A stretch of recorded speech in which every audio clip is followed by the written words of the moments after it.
Welcome everyone. I'm glad you all made it here to our venue tonight to share with me the wonders of computer science. As you all know, or maybe don't, I have been studying this for the past 30 years, so from the beginning of when computers looked a lot more like the picture that you see on the left, and calculations and algorithms were still done on plastic boards.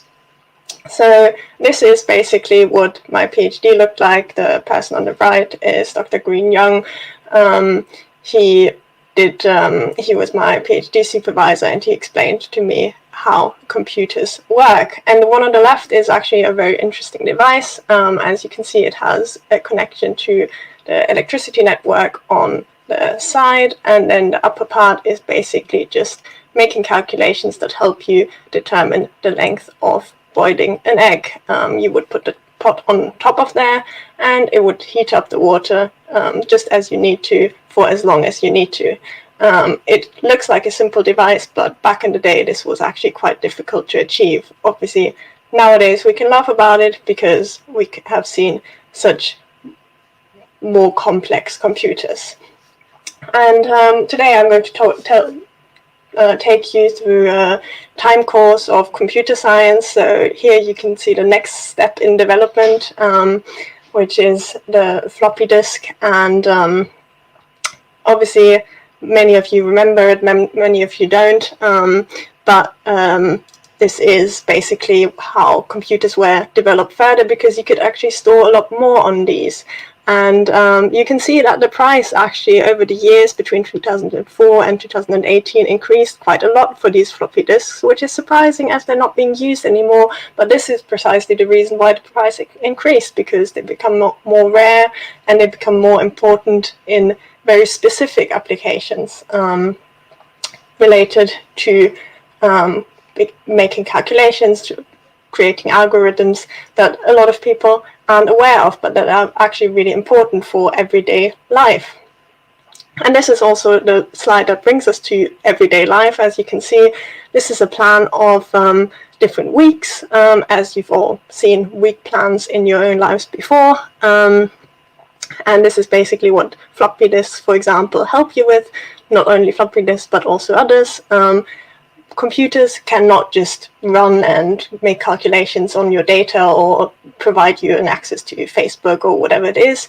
They can also help you design your life and design your weeks. And this is actually what computer science set out to do in the beginning. It wasn't just about providing some sort of calculating power. It was in order to provide you a way of simplifying and designing your life automatically. And this is, I think, a very clear picture of how this was going to be achieved. So I think it's basically self-explanatory. You can see all the different parts of a design plan. And this will then, well, this is now going into the algorithm a bit more. And this is, well, this should be trivial for most people.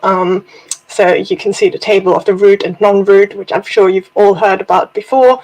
And you can see that the non-root increases the total, but decreases the average. And this is highly exciting, as I'm sure this is not something that the audience needs to be explained. I'm sure this is something that for everyone is simply understandable, because I think the words root and non-root come up in everyday conversation between all people, not just computer scientists. On the left, you can see how rooting basically works. So it kind of works like the roots of a plant. You just have to tilt your head a little, and then it basically starts looking like a root system. Now, this is data that you get then from such a root system, which then provides you help to plan your week. So, for example, on the right side, you could see the results of such a rooting algorithm that tells you that, for example, in the different weeks, which are here called replicate, because that's something that computer scientists call their weeks, you can see that you can spend different times on different activities, and these activities are color-coded here.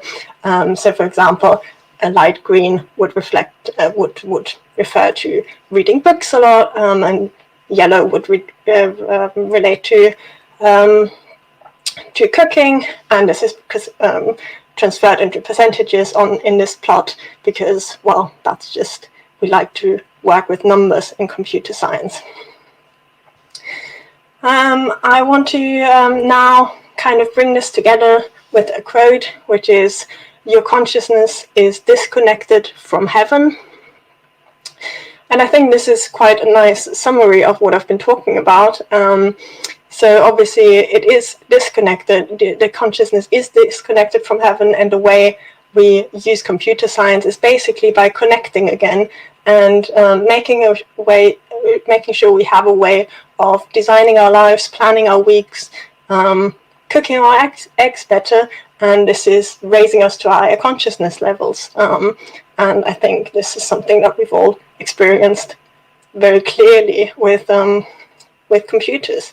So I'm sure that this is a very non-controversial quote for everyone, and I think this kind of sums up the benefits of computer science and algorithms very nicely. And you can see them, the image that you just saw kind of also brought this all together. So I'm hoping that you learned something today, that you think about computer science in a new light, and I thank you all for turning up and learning together with me.